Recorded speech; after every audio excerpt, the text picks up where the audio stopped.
Please লাগাইতে দাও, please আমাকে একবার লাগাইতে দাও।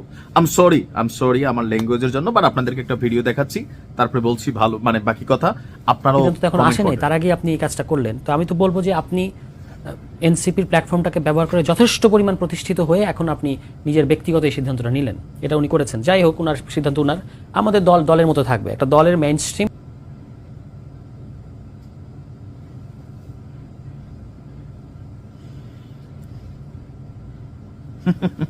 ভাবি মুসলিম ভাইয়ের বউ এই ক্লিপ শুনছে, শুনে তে না আমি কোনতে ওই যে একটা ভিডিও ভাইরাল হয়েছিল, তাই লীলাই কো জানি কি তাই সে কইলো লাইভে, এরপরে কয়দিন তে নাই।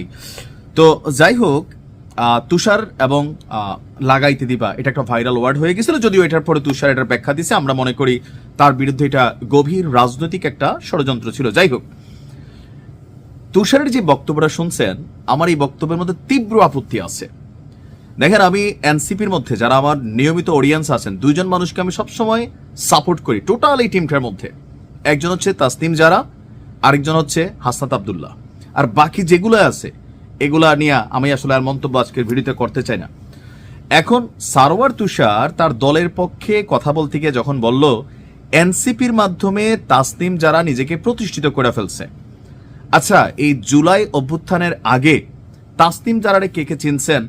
আর এই সারওয়ার তুষার সহ, হান্নান মাসুদ সহ, এই নাহিদ বলেন, আসিফ বলেন, সার্জিস বলেন, হাসনাত আব্দুল্লাহ বলেন, কম বেশি এদেরকে কারা চিনতেন? আর যদিও চিনতেন, কোন দলের কোন রূপে? মানে কেউ চামচা রূপে চিনতেন, এর বাহিরে with honour, with respect, with ব্যক্তিত্ব, ভাব গাম্ভীর্য সারা দেশের মানুষের কাছে পরিচিত ছিল।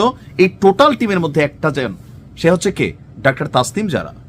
তাসনিম জারা সোশ্যাল মিডিয়া প্ল্যাটফর্মে প্রতিষ্ঠিত একজন কন্টেন্ট ক্রিয়েটার, পাশাপাশি ব্যক্তি জীবনে একজন বড় মাপের ডাক্তার। সে তার ভিডিও কন্টেন্টের মাধ্যমে সারা বাংলাদেশের মানুষের কাছে নিজেকে এস্টাবলিশ করেছিল। আর ব্যক্তিগত জীবনে তার বিদেশের সিটিজেন আছে, নাগরিকত্ব আছে, তার উপরে সে ডাক্তার। এমনকি আমরা যদি তার সবকিছু ভালো দেই, কন্টেন্ট ক্রিয়েটার হিসেবে তার ভিডিও যেই পরিমাণ ভিউ হয়, ন্যূনতম মাসে 50 লক্ষ টাকা ইনকাম আছে এই তাসনিম জারার পরিচিতির সাথে। কিন্তু এই সারোয়ার তুষারকে কারা চিনত? মানে এই জুলাই অভ্যুত্থানের আগে কি করতো এই সারোয়ার তুষাররা? তার বিরুদ্ধে যে নীলা ইসরাফিল অভিযোগ করছে, এই অডিওটা কত সালের? আমরা যতটুকু দেখছি যে 2022 সালের জুন মাসে নাকি এই ঘটনা, না 2024-এর বা 25-এর। কিন্তু আমি গণমাধ্যমে একটু নেটে সার্চ করতেছিলাম, এই বিতর্ক, তার যে অডিও ফাঁস হয়েছিল নীলা ইসরাফিলের করা, দাবি করা হচ্ছিল 2022 সালের জুন মাসে এটা নাকি একটা বক্তব্য ছিল।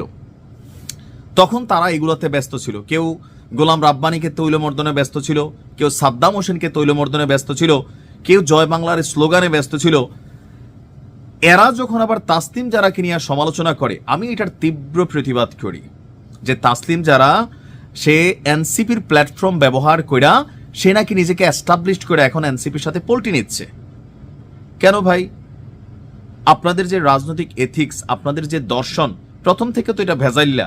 এটা থেকে দেখেন একে একে আপনারা ছাত্র জনতারা নিয়ে আন্দোলন করছেন, কিন্তু সারা বাংলাদেশে যতগুলা এই ইউনিভার্সিটি লেভেলে নির্বাচন হয়েছে, একটা আসনে আপনাদের অস্তিত্ব আছে? নাই তো। কেন নাই? কারণ হচ্ছে আপনাদের জায়গাগুলো মানুষ বুঝে গেছে। প্রত্যেকেই বিভিন্ন জন বিভিন্ন আকাম কুকাম কইরা আপনারা কিন্তু নিজেদেরকে বিতর্কিত করছেন। এখনো বিতর্কের বাইরে দুইটা ক্যারেক্টার, হাসনাত আব্দুল্লাহ, তাসনিম জারা। আর তাসনিম জারার জন্য যেই লাইফ অপেক্ষা করতেছে, সে ওই লাইফকে ছাইরা বাংলাদেশকে, দেশের জনগণকে কিছু দেওয়ার জন্যই সেই রাজনীতিতে আসছে। বিষয়টা এরকম ভাইবেন না যে এনসিপিকে ব্যবহার করা আপনি সারোয়ার তুষার পরিচিত হয়েছেন, শরীরে চর্বি হয়েছে, মাংস হয়েছে, হান্নান মাসুদেরও হয়েছে, টাকা পয়সা হয়েছে, সবাই কামাইছেন। এগুলো এখন ওপেন সিক্রেট। যদি আগে যা ছিল এখনো তা আছে। দুইটা ক্যারেক্টারের মধ্যে একটা হাসনাত আব্দুল্লাহ আর আরেকটা হচ্ছে তাসনিম জারা। মানুষ এদেরকে বোঝে। আপনার কথায় আপনি নিজেই সমালোচিত হইবেন। আপনাদের উচিত এখন চুপ থাকা, তাসনিম জারাকে নিয়ে কোনো ধরনের বক্তব্য না দেওয়া, কোনো বিতর্ক সৃষ্টি না করা। আমি হলফ করে বলতে পারি, তাসনিম জারা এনসিপির পক্ষ থেকে শাপলা কলি নিয়ে প্রতীক নিয়ে যদি নির্বাচন করে, নির্ঘাত ফেল করবে। তাসনিম জারা যদি স্বতন্ত্র হিসাবে নির্বাচন করে, ঢাকা 9 থেকে পাশ করার চান্স বেশি, ভোট বেশি পাবে। কারণ আপনাদের থাকে না যে আওয়ামী লীগের মধ্যে অনেক ভালো মানুষ আছে না? আছে, কিন্তু কিন্তু এখন জয় বাংলা নৌকার স্লোগানটা বা প্রতীকটার কারণে তারা এখন ভোট পাবে না। কেন? এই প্রতীকটার উপরে রাইট নাও জনগণের একটা সেন্টিমেন্ট আছে, এটা বাস্তবতা। তো সেই ক্ষেত্রে সারোয়ার তুষার যখন তাসনিম জারাকে নিয়ে সমালোচনা করে, আমার কাছে হাসি পায়, মনে হয় যে আসলে কলিকাল চলে আসছে।